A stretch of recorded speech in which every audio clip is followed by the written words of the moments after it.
दोस्तों, बिहार एसएससी के द्वारा बिहार में विभिन्न विभागों में ऑफिस अटेंडेंट या कार्यालय परिचारी के लिए कुल 3727 पदों पर शानदार बहाली निकाली गई है और इसके लिए योग्यता केवल 10वीं पास यानी मैट्रिक पास ही रखा गया है। इसके लिए ऑनलाइन आवेदन करने की प्रक्रिया 25 अगस्त 2025 से शुरू हो गई है और आवेदन करने की अंतिम तिथि 26 सितंबर 2025 तक है। तो इस वीडियो में मैं आप लोगों को इस आवेदन फॉर्म को ऑनलाइन कैसे भर सकते हैं, इसके बारे में पूरा प्रोसेस स्टेप बाय स्टेप बताने वाला हूं। तो आइए हम अपने कंप्यूटर के स्क्रीन पर चलते हैं और आप लोगों को पूरी प्रक्रिया बताते हैं। दोस्तों, आप लोग इस फॉर्म को अपने मोबाइल या लैपटॉप किसी से भी भर सकते हैं। तो अगर आपके पास एक मोबाइल फ़ोन या लैपटॉप है तो आपको सबसे पहले अपने मोबाइल या लैपटॉप में गूगल को ओपन कर लेना है। इसके बाद आपको सर्च वाले बॉक्स में सिंपली onlinebssc.com टाइप करके आपको सर्च कर लेना है। सर्च करने के बाद आपके सामने बिहार स्टाफ सिलेक्शन कमीशन के वेबसाइट का होम पेज ओपन हो जाएगा। यहाँ पर आपको 25/8/2025 वाले बॉक्स में यहाँ पर पोस्ट ऑफिस अटेंडेंट या attendant special combined competitive exam के बारे में यहाँ पर दिया गया है। यहाँ पर आपको एडवर्टाइजमेंट नोटिस देखने को मिल जाएगा। आप यहाँ पर व्यू पीडीएफ पर क्लिक करके आप इस नोटिफिकेशन को देख सकते हैं। इस पर क्लिक करने के बाद आपके सामने यहाँ पर नोटिफिकेशन ओपन हो जाएगा। यहाँ पर आप देख सकते हैं पद का नाम में यहाँ पर कार्यालय परिचारी या परिचारी विशिष्ट दिया गया है। इसके बाद यहाँ पर आवेदन प्रारंभ होने की तिथि 25/8/2025 से दिया गया है और यहाँ पर आवेदन की अंतिम तिथि 26/9/2025 तक है।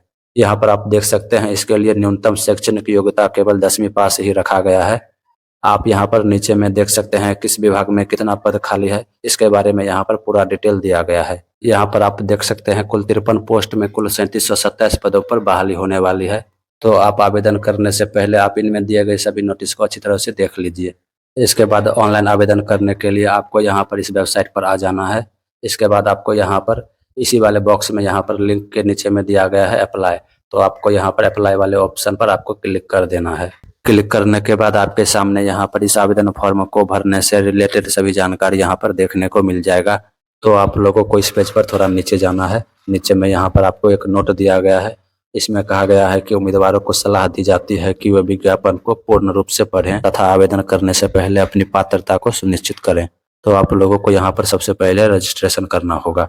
इसके लिए आपको यहाँ पर नीचे में क्लिक हेयर फॉर रजिस्ट्रेशन वाले ऑप्शन पर आपको क्लिक कर देना है। क्लिक करने के बाद आपके सामने यहाँ पर रजिस्ट्रेशन करने के लिए पेज ओपन हो जाएगा। तो आप लोगों को यहाँ पर इस पेज पर सारी जानकारी को आपको अच्छी तरह से भरना होगा।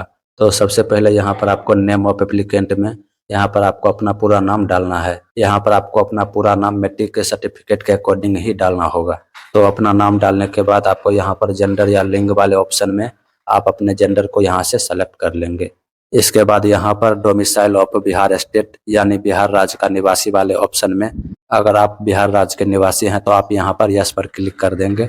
अगर नहीं है तो यहाँ पर नो पर क्लिक कर देंगे। इसके बाद यहाँ पर कैटेगरी वाले ऑप्शन में आप जिस भी कैटेगरी से बिलोंग करते हैं आप यहाँ पर उसे सेलेक्ट कर लेंगे। इसके बाद यहाँ पर कास्ट वाले ऑप्शन में यहाँ पर सेलेक्ट पर क्लिक करने के बाद आपके सामने कास्ट का लिस्ट ओपन हो जाएगा। तो आप इनमें से जिस भी कास्ट से बिलोंग करते हैं आप उस कास्ट को यहाँ पर डाल देंगे। इसके बाद अगला ऑप्शन है do you belong to non creamy layer, यानी अगर आप ईबीसी या बीसी कैटेगरी में आते हैं तो अगर आप इस कैटेगरी के अंतर्गत नॉन क्रीमी लेयर में आते होंगे तो आप यहाँ पर यस पर क्लिक कर देंगे, नहीं तो यहाँ पर नो पर क्लिक कर देंगे। इसके बाद यहाँ पर ये तीनों ऑप्शन पर्सन विथ डिसेबिलिटी के लिए है, यानी अगर आप दिव्यांग हैं तो आप यहाँ पर इस ऑप्शन पर यस करेंगे। इसके बाद अगर दिव्यांग हैं तो आप यहाँ पर नेचर ऑफ डिसेबिलिटी में जो भी डिसेबिलिटी है परमानेंट या टेम्पोररी यहाँ पर उसे सेलेक्ट करेंगे। इसके बाद are you a person with minimum 40% disability, तो यहाँ पर आप उसके अनुसार यस या नो करेंगे। वहीं अगर आप दिव्यांग नहीं है तो आप यहाँ पर पहले वाले ऑप्शन में are you person with disability यहाँ पर नो सेलेक्ट कर देंगे। इसके बाद यहाँ पर दूसरा और तीसरा ऑप्शन ऑटोमेटिक यहाँ पर नो सेलेक्ट हो जाएगा। इसके बाद यहाँ पर ये दोनों ऑप्शन एक्स सर्विसमैन के लिए है। तो अगर आप एक्स सर्विसमैन हैं तो यहाँ पर आप यस पर क्लिक करेंगे और नीचे में सर्विस इन डिफेंस वाले ऑप्शन में आपने कब से कब तक सर्विस दिया है यहाँ पर आप उस डेट को सेलेक्ट कर लेंगे। वहीं अगर आप एक्स सर्विसमैन नहीं है तो आप यहाँ पर नो पर क्लिक कर देंगे।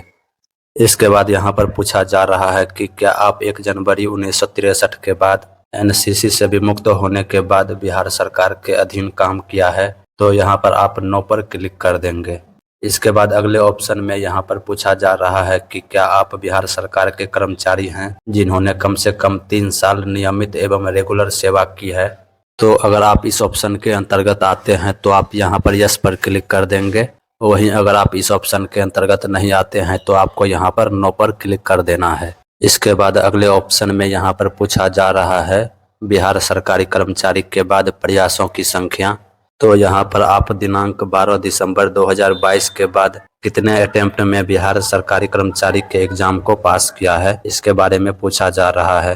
तो अगर आप बिहार में सरकारी कर्मचारी हैं तभी आप इस अटेम्प्ट को डाल सकते हैं। अगर आप बिहार में सरकारी कर्मचारी नहीं हैं तो आपको यहाँ पर सेलेक्ट पर क्लिक करके आपको यहाँ पर 0 को सेलेक्ट कर देना है। इसके बाद यहाँ पर मोबाइल नंबर वाले बॉक्स में आपको अपना एक एक्टिव मोबाइल नंबर को यहाँ पर डाल देना है।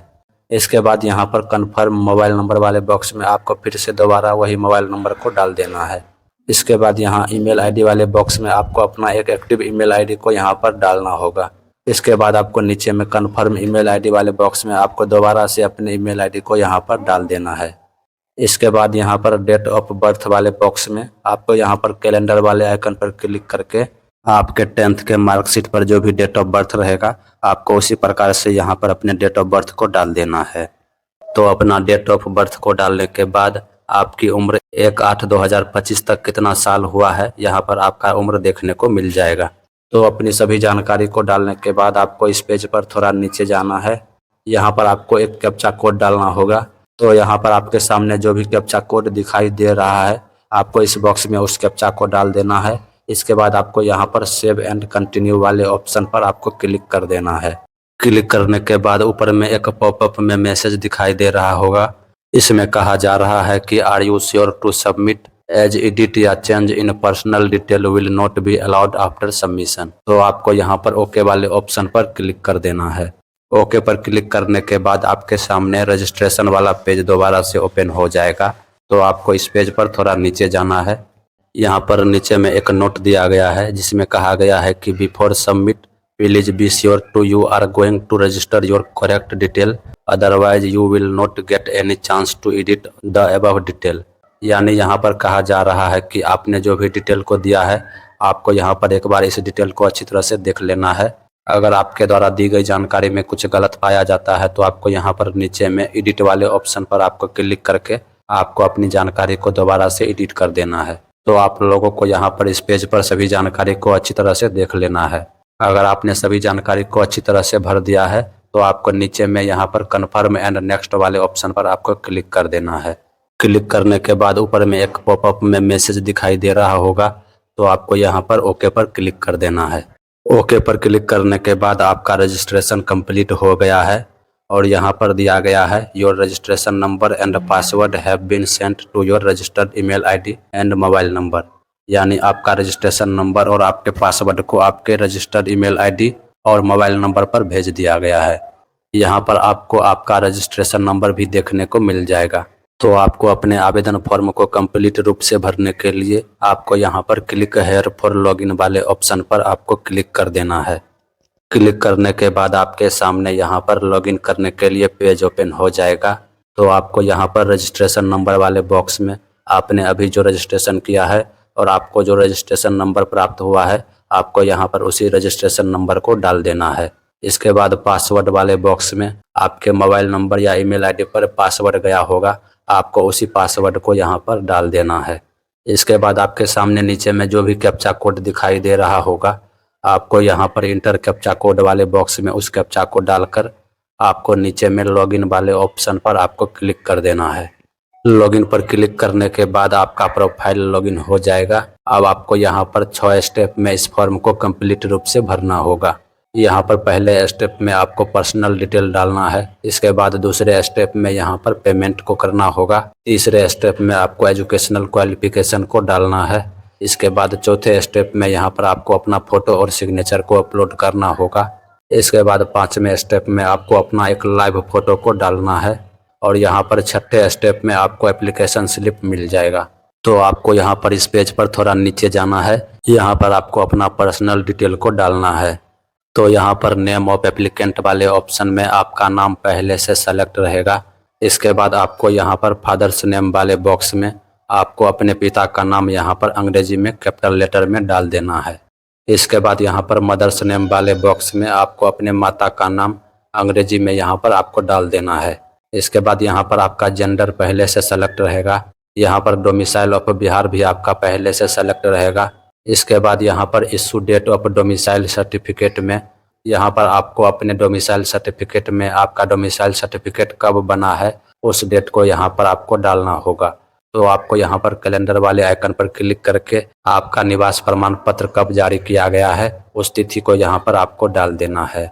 इसके बाद यहाँ पर issue number of domicile certificate वाले बॉक्स में आपको अपने निवास प्रमाण पत्र संख्या को डाल देना है। इसके बाद यहाँ पर domicile certificate issuing competent authority वाले बॉक्स में आपको यहाँ पर सेलेक्ट पर क्लिक करके आपने जहाँ से भी निवास प्रमाण पत्र को बनाया है, चाहे सीओ लेवल या आरओ लेवल या एसडीओ लेवल, आप इनमें से जिस भी लेवल से बनाया है आप उसे सेलेक्ट कर लेंगे। इसके बाद यहाँ पर आपका कैटेगरी और आपका कास्ट यानी जाति पहले से सेलेक्ट रहेगा। दोस्तों यहाँ पर आपने जिस भी कैटेगरी को सेलेक्ट किया होगा आपको उस कैटेगरी से रिलेटेड सर्टिफिकेट डिटेल को यहाँ पर डालना होगा। अगर आप ईबीसी या बीसी कैटेगरी के अंतर्गत आते हैं तो आपको यहाँ पर एनसीएल सर्टिफिकेट डिटेल यानी non creamy layer certificate detail को यहाँ पर डालना है।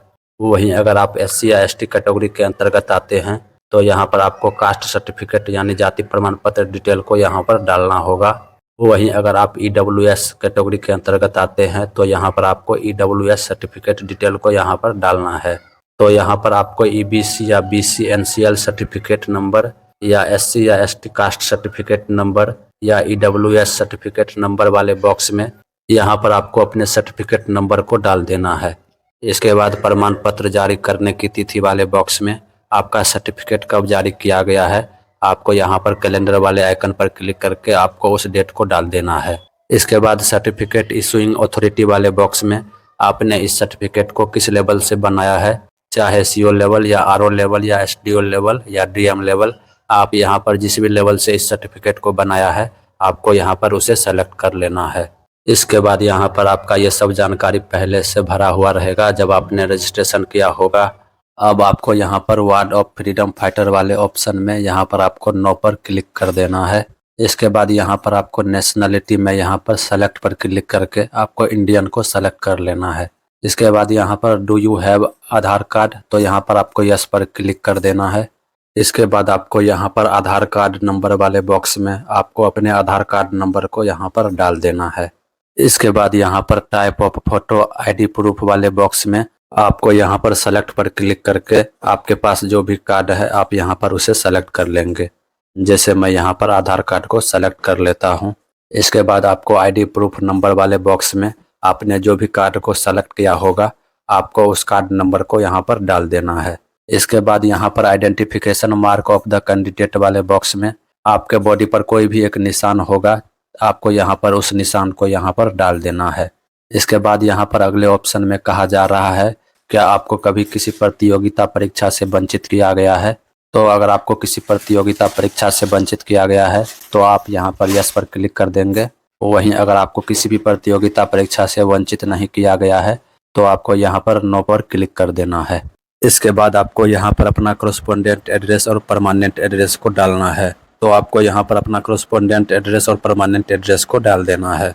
तो सभी डिटेल को डालने के बाद आपको यहाँ पर सबमिट वाले ऑप्शन पर क्लिक कर देना है। सबमिट पर क्लिक करने के बाद आपके सामने ऊपर में पॉपअप में एक मैसेज दिखाई दे रहा होगा, तो आपको यहाँ पर ओके पर क्लिक कर देना है। क्लिक करने के बाद आपका पहला स्टेप कंप्लीट हो गया है। आप यहाँ पर सभी जानकारी को देख सकते हैं। इसके बाद आपको इस पेज पर थोड़ा नीचे जाना है। यहाँ पर आपको प्रोसीड फॉर पेमेंट वाले ऑप्शन पर क्लिक कर देना है। क्लिक करने के बाद आपके सामने दूसरा स्टेप पेमेंट प्रोसेस वाला स्टेप ओपन हो जाएगा। तो आपको इस पेज पर थोड़ा नीचे जाना है। यहाँ पर आपको अपनी सारी जानकारी देखने को मिल जाएगा। यहाँ पर आपको 100 रुपया का पेमेंट करना होगा। पेमेंट आप ऑनलाइन के माध्यम से ही कर पाएंगे। तो आप लोगों को यहाँ पर पेमेंट बैंक में यहाँ पर दो ऑप्शन दिखाई दे रहा होगा, एक है एसबीआई बैंक का और दूसरा है आईसीआईसीआई बैंक का। तो आप लोगों को इन दोनों में से किसी एक बैंक को सेलेक्ट कर लेना है। जैसे मैं यहाँ पर एसबीआई को सेलेक्ट कर लेता हूँ। इसके बाद आपको यहाँ पर प्रोसीड ऑनलाइन पेमेंट वाले ऑप्शन पर आपको क्लिक कर देना है। क्लिक करने के बाद आपके सामने ऊपर में पॉपअप में एक मैसेज दिखाई देगा। यहाँ पर बोला जा रहा है, are you sure you want to do online payment for registration number, if this then click okay, otherwise click cancel and log out. तो आपको यहाँ पर ओके पर क्लिक कर देना है। क्लिक करने के बाद आपके सामने SBI पे का ऑप्शन ओपन हो जाएगा। यहाँ पर आपको पेमेंट करने के लिए बहुत से ऑप्शन दिखाई देंगे। तो जैसे मुझे UPI से पेमेंट करना है तो मैं यहाँ पर नीचे में UPI वाले ऑप्शन पर क्लिक कर देता हूँ। क्लिक करने के बाद आपके सामने यहाँ पर दो ऑप्शन दिखाई दे रहा होगा। पहले ऑप्शन को सेलेक्ट करके आप UPI ID से पेमेंट कर सकते हैं। वहीं दूसरे ऑप्शन UPI QR को सेलेक्ट करके आप QR कोड को स्कैन करके पेमेंट कर सकते हैं।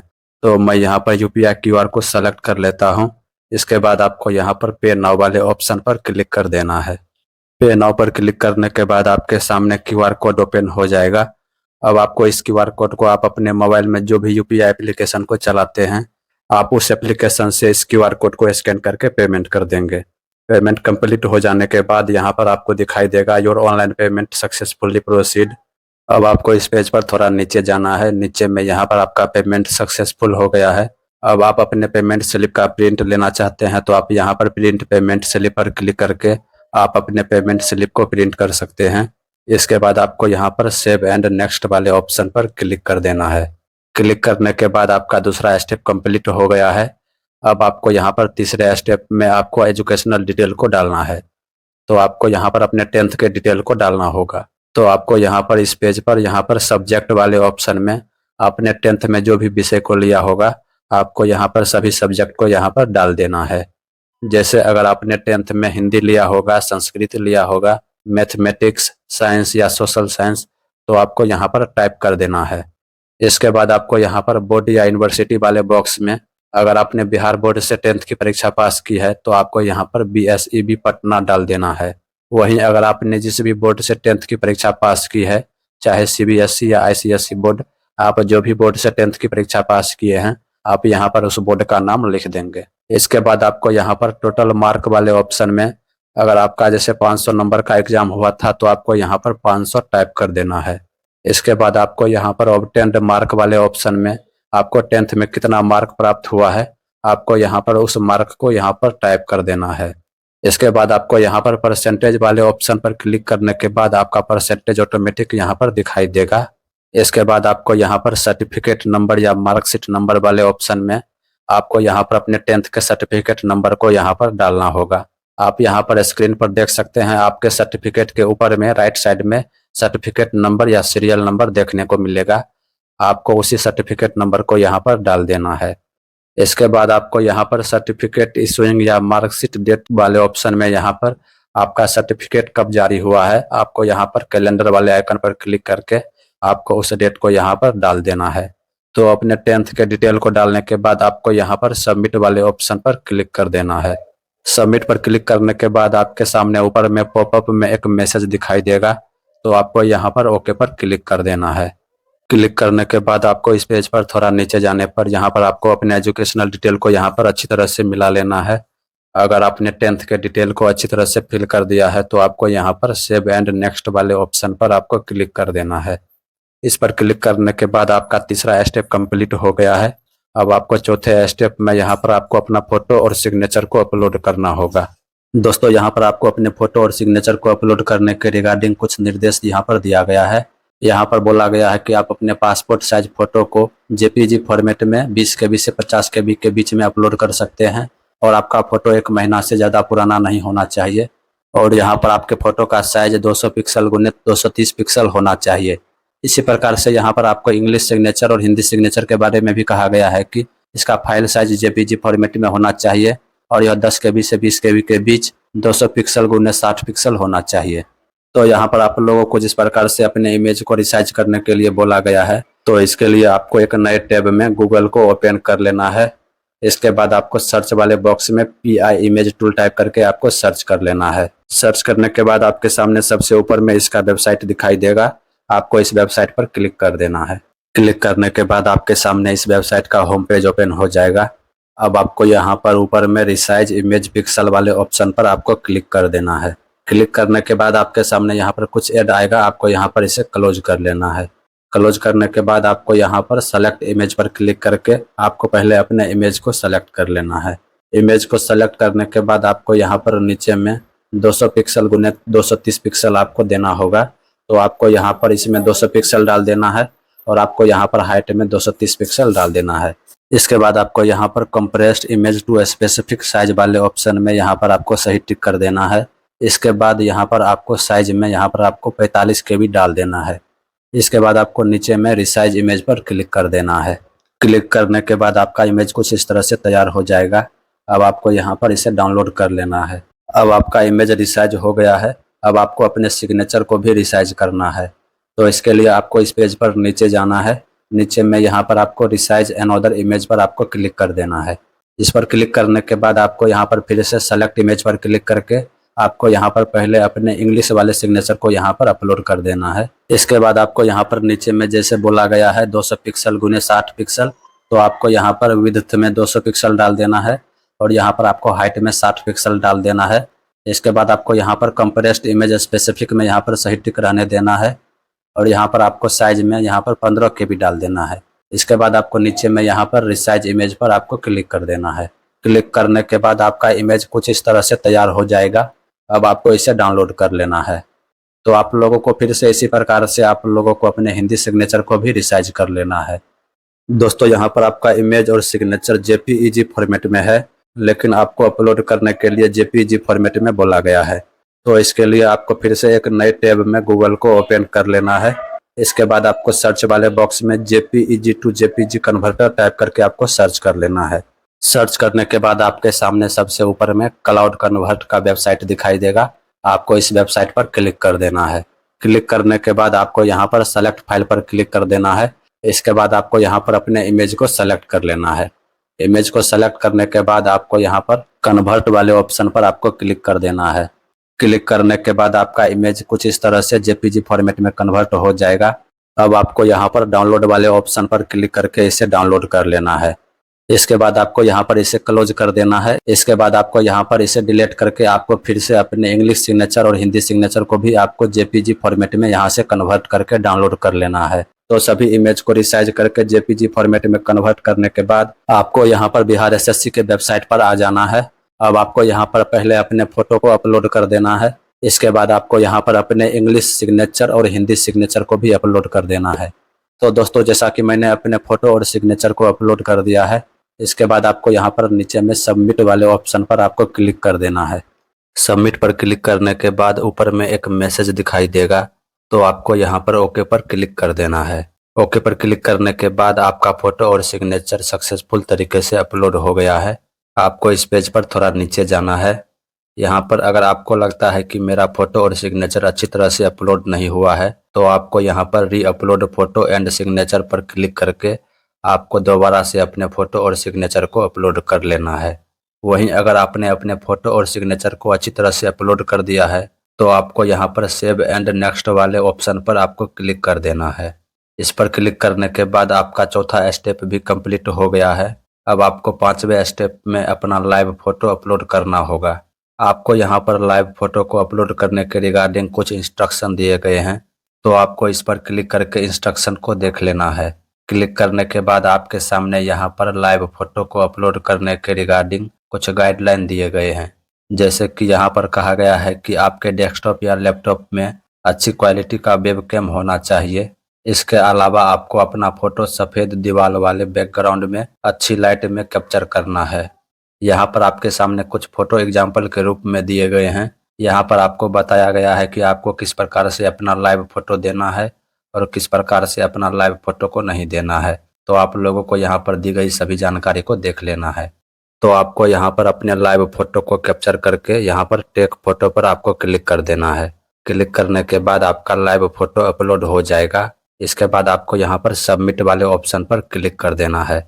दोस्तों अगर आपके डेस्कटॉप या लैपटॉप में अच्छी क्वालिटी का वेबकैम नहीं है, तब आपको यहाँ पर इसे लॉग आउट कर देना है और आपको अपने मोबाइल में इस एप्लीकेशन फॉर्म को लॉगिन करके आपको अपने मोबाइल से लाइव फोटो को कैप्चर करके अपलोड कर देना है। तो अपने लाइव फोटो को अपलोड करने के बाद आपको यहाँ पर सबमिट पर क्लिक कर देना है। तो सबमिट पर क्लिक करने के बाद आपका एप्लीकेशन फॉर्म सक्सेसफुल तरीके से फिल हो गया है। आपके सामने यहाँ पर आपका रजिस्ट्रेशन नंबर, आपका फॉर्म आईडी और पासवर्ड देखने को मिल जाएगा। अब आपको अपने एप्लीकेशन फॉर्म को प्रिंट करने के लिए आपको यहाँ पर प्रिंट एप्लीकेशन स्लिप वाले ऑप्शन पर आपको क्लिक कर देना है। इस पर क्लिक करने के बाद आपका एप्लीकेशन फॉर्म प्रिंट हो जाएगा। तो दोस्तों, इस वीडियो में मैंने आप लोगों को अभी जो बिहार एसएससी के द्वारा कार्यालय परिचारी या ऑफिस अटेंडेंट के 3727 पदों पर बहाली आई है, आप इस फॉर्म को कैसे ऑनलाइन भर सकते हैं, इसके बारे में मैंने आप लोगों को इस वीडियो में स्टेप बाय स्टेप प्रोसेस बताया है। तो अगर आप लोगों को यह वीडियो हेल्पफुल लगा हो तो इस वीडियो को एक लाइक जरूर करिए और इस वीडियो को अपने दोस्तों के साथ भी शेयर कर दीजिए, ताकि वे भी इस वीडियो को देखकर खुद से अपने एप्लीकेशन फॉर्म को भर सके। बाकी इसी प्रकार से ऑनलाइन रिलेटेड अपडेट देखने के लिए हमारे चैनल को सब्सक्राइब जरूर करिए। मिलेंगे नेक्स्ट वीडियो में, तब तक के लिए जय हिंद।